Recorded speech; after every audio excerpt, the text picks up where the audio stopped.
and they were tough. Those Bruin teams were also among the most balanced in NHL history. During the 1977-78 season, Boston had 11 different players score at least 20 goals, establishing a new league record for offensive efficiency. Rattel in all alone, he scores! Moving in, McNabb shoots, scores! Peter McNabb's 41 goals led the team. Even Boston's toughest players scored in bunches, with Terry O'Reilly scoring 29 and Stan Jonathan potting 27. The Bruins scored over 300 goals that season. Oh, they score! Even defensemen like Brad Park, who scored 22, got in the action. At one point during the year, the Bruins were unbeaten in 17 straight games.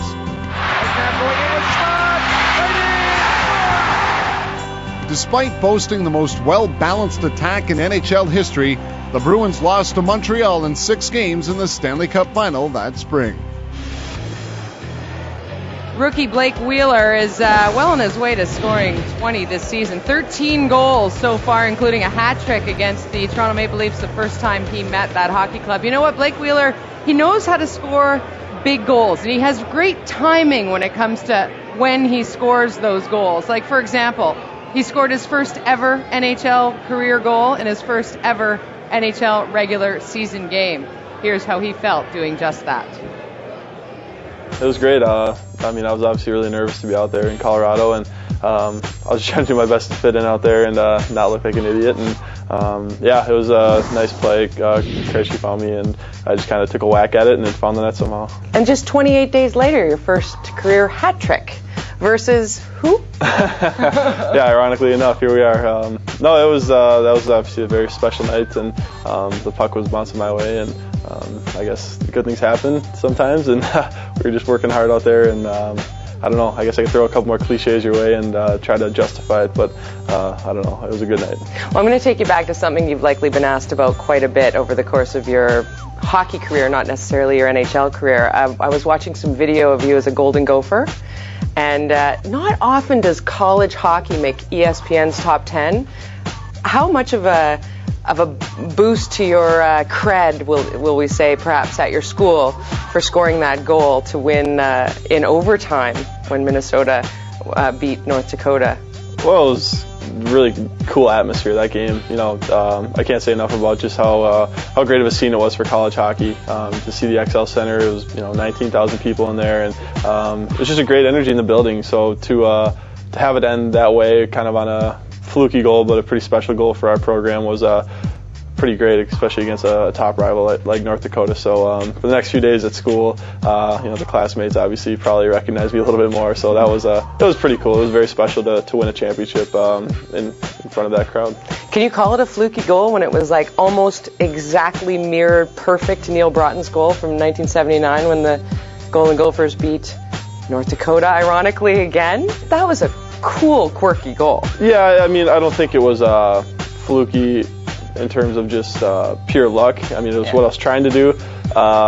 The fact that it happened like that, I guess you can call that sort of weird. But I don't know. I guess that's what happens when your intentions are good and you're working hard. And I just wanted to win that bad, I guess, and to dive at the puck. And for some reason, it went in the upper corner. I don't know. When these special things happen to you, do they happen in slow motion? Like, do you mark time? Like, from a viewing standpoint, you think, okay, a guy scores a goal like that in college, huge. Okay, first ever NHL game, scores a goal, huge.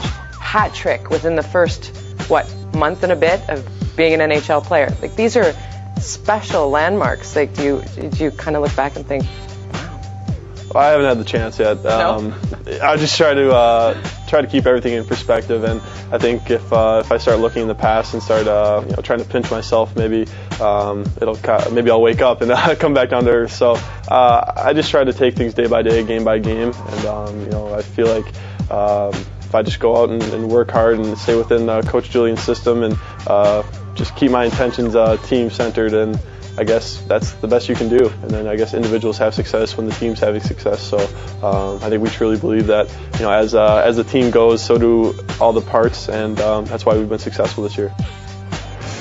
Here's a young man wise beyond his 22 years, boy. And Bob McGill, you made a really good point about the 2 goals, the Neil Broughton goal from 1979 and that one scored there by Wheeler. They look exactly the same, but the only difference is Blake Wheeler's a right-hand shot, and he has just one hand on his stick as he dives for it, where Neil Broughton has both hands because he's a left shot. But pretty unbelievable that both guys scored goals like that to win a championship for their school. Wheeler, like the same matchup. Yeah, Wheeler 4 goals and 1 assist against the Leafs this season. He's enjoyed playing against them. So has Milan Lucic. So has Mr. Kessel. Kessel had a hat trick last time out. Unfortunately for the Bruins, fortunately for the Leafs, however, Mark Morrow, they're not in the lineup here tonight. Regardless, this is still a formidable Bruin team that the Leafs will have to come up against. But this is going to hurt, and Patrice Bergeron, that's another sad part about this game. We haven't seen him for quite a while as well. Yeah, a lot of talk about concussions lately with Mike Van Ryan's situation here in Toronto, and it has affected them a little bit. They are coming in on a 2-game losing streak, which is unusual for Boston this year, but those are some key guys out of their lineup. But basically, Claude Julien, to mix it up, has moved his lines around. He had a very productive line, as you talked about, Blake Wheeler with Krejcik and Michael Ryder. He's actually split them up, so they're not the only source of scoring, and they can get some support to Marc Savard, who lost his 2 wingers on that injury list. All right, guys, quick break here, and when we come back, 4 items of note that you must know before watching tonight's game here at the Air Canada Centre, the Boston Bruins and your Toronto Maple Leafs. Puck drops at 7:30. We're back with the items of note right after this. Stay with us, everybody.